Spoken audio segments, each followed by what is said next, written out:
Hay películas que envejecen con gracia y otras que parecen arrastrar algo más oscuro con sus historias. Historias que con el paso de los años dejan de ser cine y se convierten en leyendas. Producciones rodeadas de accidentes, decisiones cuestionables, silencios incómodos y consecuencias que no terminaron cuando se dijo corte.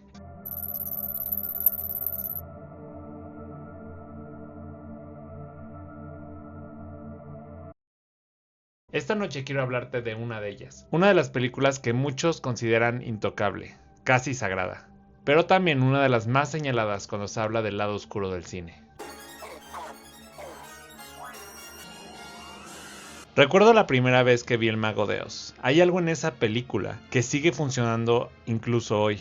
A pesar de haberse estrenado en 1939, es atemporal. Un viaje de colores imposibles, criaturas fantásticas y una niña que solo quiere volver a casa. Dorothy abandona un hogar que no la entiende y despierta en un mundo que no existe. En el camino, derrota a dos villanas, descubre que el mago es un fraude y aún así, nada parece romper con su capacidad de asombro. Al final aprende una lección sencilla y poderosa.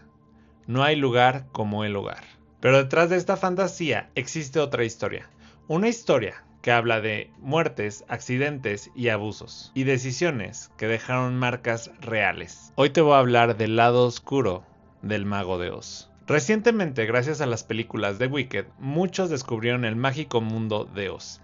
Y si eres como yo, seguro te obsesionaste con la historia y decidiste ver la película original y todo lo que estuviera relacionado con el mundo de Oz. Pero, si escarbas un poco en la historia, verás que detrás de ese mundo de colores, la producción del Mago de Oz había sido infernal, peligrosa, casi mortal. Actores que terminaron en el hospital, condiciones de trabajo atroces y accidentes.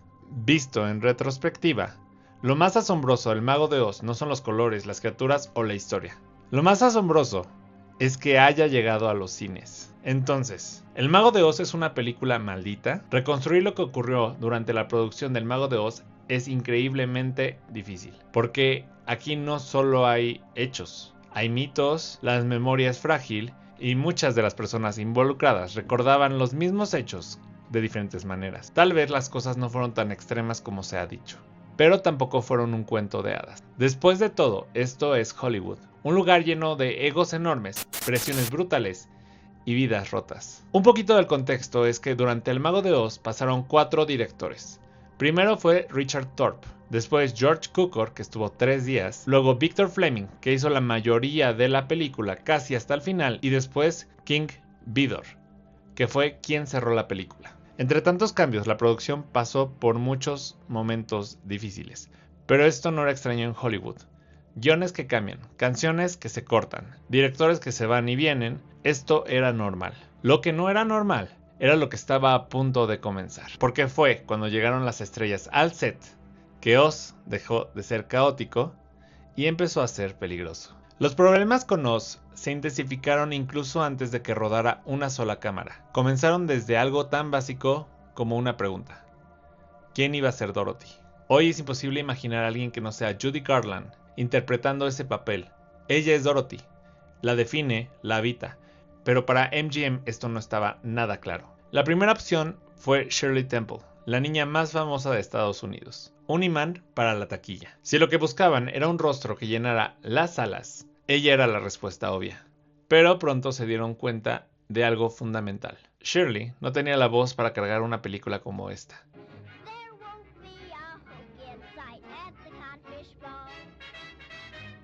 Entonces, la mirada se giró hacia otro lugar, hacia la voz más poderosa de MGM.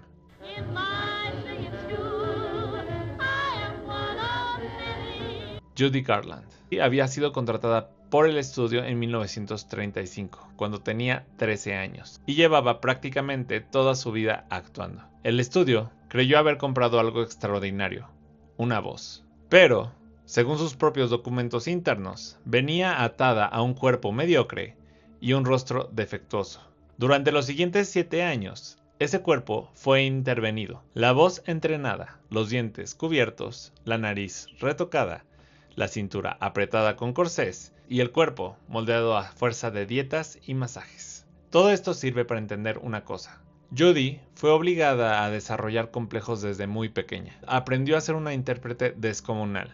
Aprendió a actuar, incluso cuando no había cámaras. Judy fue elegida como Dorothy por su voz. Pero muy pronto se volvió evidente que Judy era en realidad Dorothy. Era una niña pequeña, tímida de Kansas. Cuando canta Over the Rainbow, no está solo actuando, canta así porque lo entiende, porque ese anhelo era real para ella. Esa canción no solo definió esta película, definió su vida y definió su carrera. La vida de Judy terminaría en tragedia, marcada por la adicción. Judy tenía 15 años cuando la seleccionaron para dar vida a Dorothy, pero como estaba en plena adolescencia, su cuerpo empezó a cambiar drásticamente. En cuanto comenzó la producción, los estudios hicieron todo lo posible para que Judy mantuviera su cuerpo infantil. La vendaban del pecho, le daban sin número de drogas para mantenerla en un peso bajo y atrasar su desarrollo. Y estas pastillas estaban llenas de anfetaminas. Judy terminaba todos los días tan drogada que no podía dormir. Así que el estudio tenía un doctor específicamente para recetarle pastillas repletas de narcóticos. Entonces Judy vivía enganchada entre estimulantes y sedantes. Esto para poderla mantener al ritmo que necesitaba la producción. Irónicamente, serían esas drogas las que más tarde destruirían su carrera, volviéndola incapaz de ser confiable en cualquier set. Judy tuvo enormes dificultades para aceptar su dependencia. En sus últimos años, especialmente durante la década de los 60, Judy pasó mucho tiempo reescribiendo su propia historia. En parte para entretener, en parte para reinventarse. Muchas de sus entrevistas tardías estaban llenas de anécdotas dudosas sobre el Mago de Oz. Como cuando afirmaba que los Munchkins eran borrachos y que la acosaban constantemente entre toma y toma. Con los años, la visión de aquella producción se fue amargando en el corazón de Judy, a tal punto que llegó a asegurar que los actores que interpretaban al león, el espantapájaros, y el hombre de hojalata, cuando bailaban o interactuaban con ella, la empujaban, la desplazaban o intentaban hacerla caer. Cuando estos actores escucharon esas declaraciones, se les rompió el corazón, porque según ellos, durante el rodaje, siempre la vieron como una niña.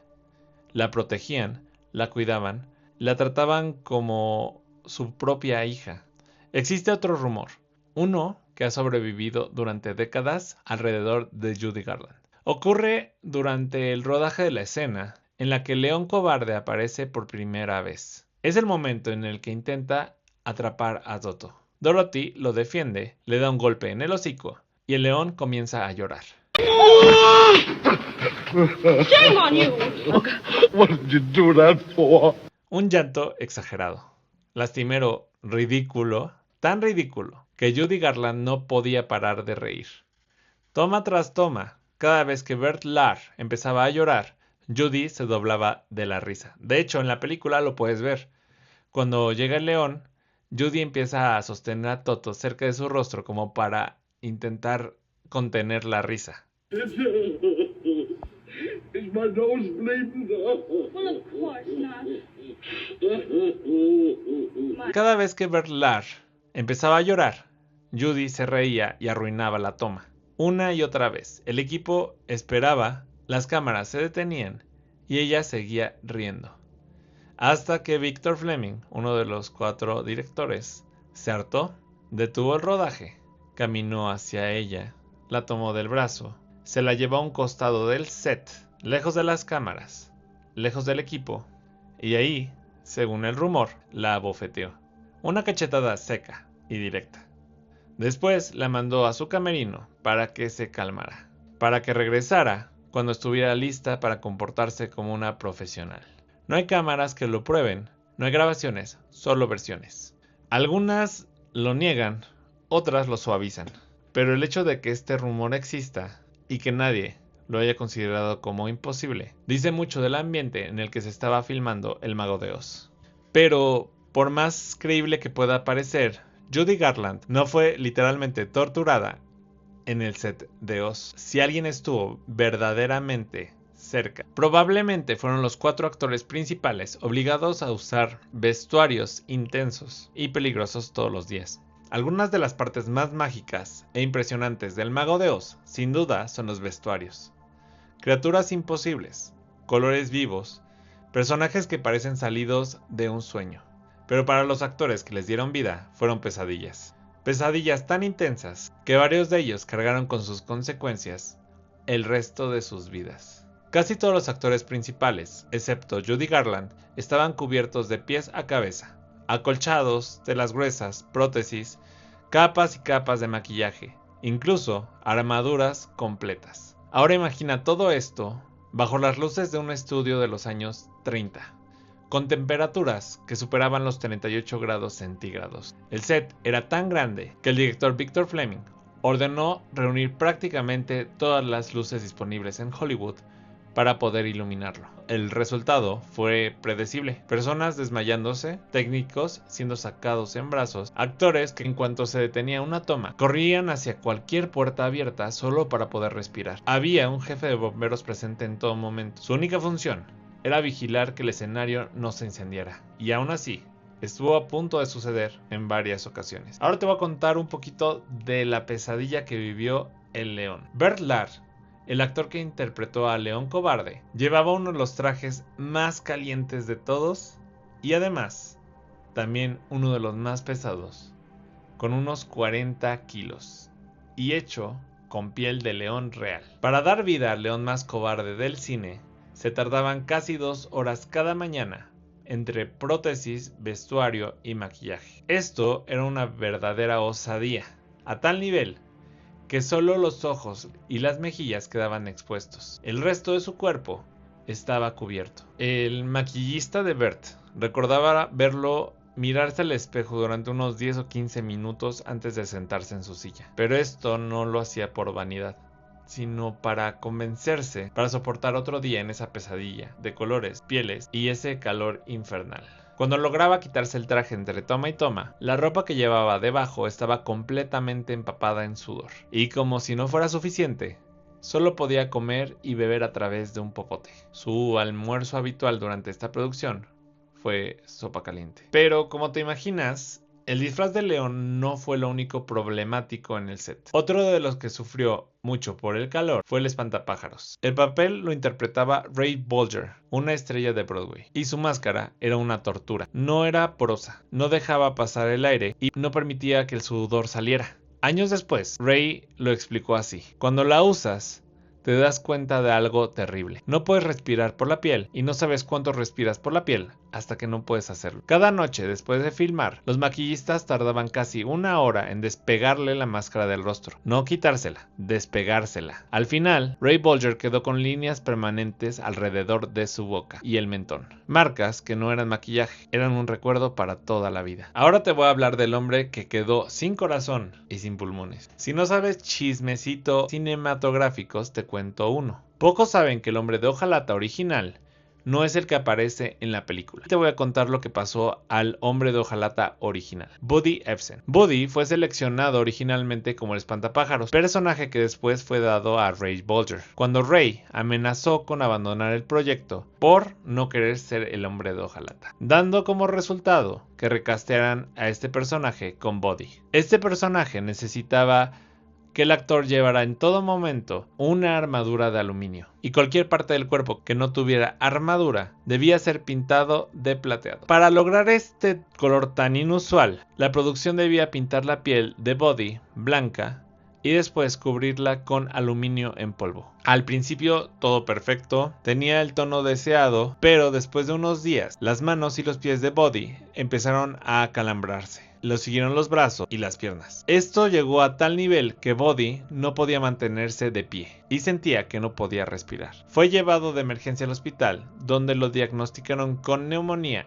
y algo más. Algo singular. El doctor le dijo que sus pulmones estaban cubiertos de partículas de aluminio. Aluminio que estuvo respirando mientras lo maquillaban. Sus pulmones, como resultado, quedaron dañados permanentemente y por el resto de su vida sufriría de brotes de bronquitis. Así que podemos decir, si es que existe una maldición del Mago de Oz, que esta estuvo con él por el resto de su vida. Buddy tuvo que ser reemplazado por el actor Jack Haley, y para pintar su cuerpo, ahora las partículas de aluminio se mezclaban con la pintura blanca. Jack confesó después que también tuvo problemas respirando como el hombre de hojalata, pero que no sufría tantos calambres como Buddy, así que no le quedó de otra más que continuar y terminar con la producción. Otra de las personas que sufrió mucho por su arte fue Margaret Hamilton. Margaret fue la mujer que dio vida a la bruja mala del oeste, y ella, curiosamente, fue una de las personas más malditas durante esta producción. Margaret casi no da vida a este personaje tan emblemático del cine. En el casting original, buscaban a una bruja cuyo perfil era descrito como una bella bruja a la par de Glinda. Margaret vio este cast y pensó para ella misma, claramente no es mi perfil. A los pocos días salió un nuevo cast. Ahora la bruja mala del oeste era diferente. Buscaban una bruja fea. En ese instante, Margaret agarró su automóvil y se dirigió a la audición sin pensarlo. Yo nunca describiría a Margaret como fea.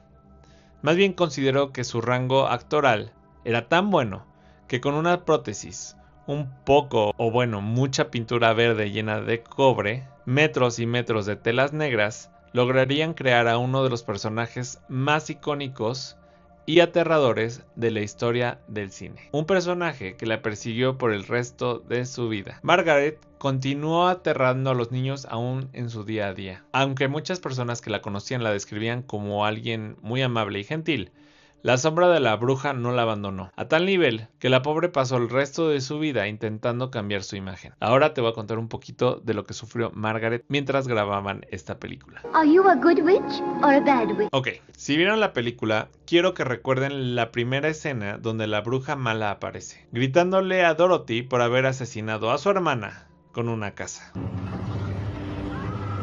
y haberle robado los zapatos.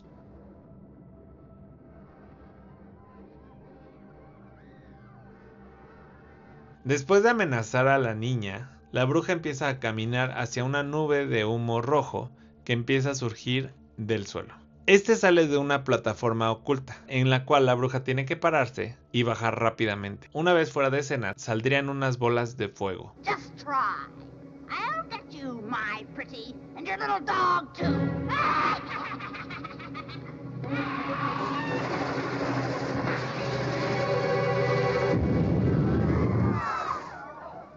En la película esto se ve impresionante y sin contratiempos. La desaparición de la bruja entre el humo y el fuego era una maniobra increíblemente peligrosa y también difícil. La plataforma era pequeña, que para que la bruja pasara por esta, tenía que pegar sus brazos y piernas al cuerpo mientras sujetaba la escoba verticalmente. Esto para lograr pasar por la trampilla. Y seguro no te imaginas, solo por ver la película, pero Margaret terminó en el hospital por esta escena. El tiempo de la maniobra no estaba perfecto. Puedes ver en la película cómo la trampilla se abre apenas empieza a salir el humo, mucho antes de que Margaret pueda subir.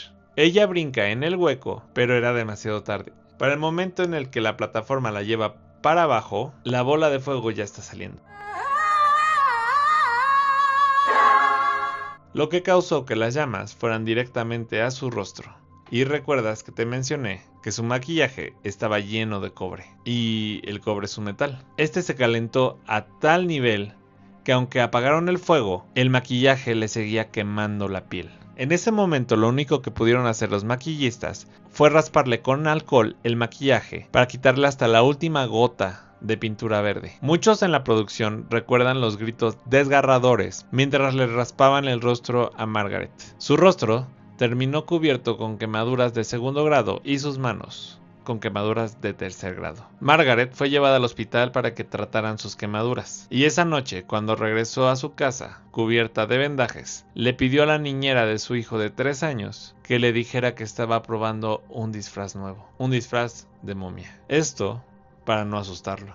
Después de varias semanas de recuperación, Margaret regresó al set. El primer día de su regreso, llegan los vestuaristas y le dicen, ¿quieres tu vestuario normal o quieres tu vestuario contra fuego? ¿Y imaginas la cara que puso Margaret en ese momento? Pues en el primer día de su regreso, el director le dijo que grabarían la escena en la cual la bruja escribe en el cielo con su escoba. Para esta maniobra, ella tenía que estar sentada en una escoba que iba a estar colgada, mientras que un pequeño motor de gasolina sería encendido en sus piernas para hacer el humo negro. Margaret claramente se negó. Aseguró que no iba a probar su suerte tan pronto. Su doble, una actriz llamada Betty Danko, aceptó. Aceptó subirse a la escoba para grabar esa escena. Comenzaron a grabar audio, el director dijo acción, y en la primera toma, ese pequeño motor de gasolina explotó en millones de fragmentos de metal, mandando a la doble de Margaret al hospital. Entonces, aquí surge una pregunta inevitable. ¿Hubo alguna fuerza sobrenatural detrás de todo esto? ¿Algo que volvió asbesto la nieve falsa? Decisiones tan absurdas que empujó a tanta gente al borde. ¿O solo fue un error humano? Una industria que todavía no entendía el peligro de lo que estaba haciendo. Lo que es seguro es que alrededor del Mago de Oz comenzaron a crecer rumores, leyendas. Y la más oscura de todas es la del Munchkin colgado. En una escena del bosque, mientras Dorothy, el espantapájaros y el hombre de hojalata se alejan, al fondo del encuadre, se ve una figura balanceándose de un lado a otro, lentamente, como si fuera un cuerpo. Durante muchas décadas se dijo que era el cuerpo de un actor que interpretó a un Munchkin, que se había desuscrito de la vida durante el rodaje. El rumor afirma que esta escena estuvo ahí durante años y que nadie se dio cuenta. O, si se dieron cuenta, que habían decidido no hacer nada. Si hoy buscas en internet, el primer video que te aparece está editado de tal forma que parece innegable. La silueta, el movimiento, todo sugiere un cuerpo. Pero, cuando en los años 80 se remasterizó la película, la imagen se aclaró. Y lo que se ve no es una persona, es una ave exótica. Un pájaro grande, rentado del zoológico de Los Ángeles para dar profundidad al bosque. No un cuerpo, no un desvivimiento, aunque para muchos conspiracionistas, un colgado siempre suena mejor. Y aún así, hoy existen personas que aseguran que si consigues una copia original de la película, una de las primeras que salieron, todavía puedes ver el cuerpo balanceándose, como si hubiera versiones distintas, como si no todas contaran la misma historia. Este rumor ha sobrevivido durante años.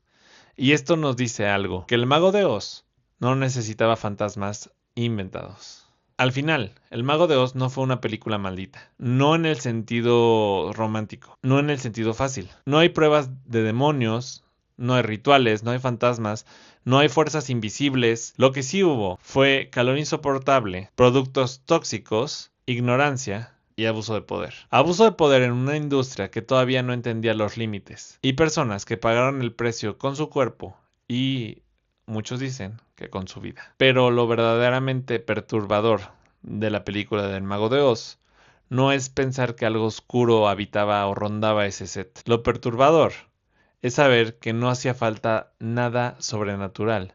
Bastaba con Hollywood. Bastaba con la prisa, con el dinero, con el espectáculo. Bastaba con adultos tomando decisiones sin importar quién se rompiera en el proceso. Tal vez por eso la historia no deja de regresar. Tal vez por eso seguimos hablando de maldiciones, porque es más fácil pensar en fantasmas que aceptar lo que las personas son capaces de hacer cuando nadie las detiene. Y esto es el lado oscuro de la película del Mago de Oz. Espero que este video te haya gustado. Si fue así, dale like, suscríbete al canal, activa la campanita y déjame en los comentarios qué otra película, lugar o historia quieres que investiguemos. Nos vemos en el próximo video. Y recuerda, no apagues la luz, cierra bien la puerta y no mires atrás.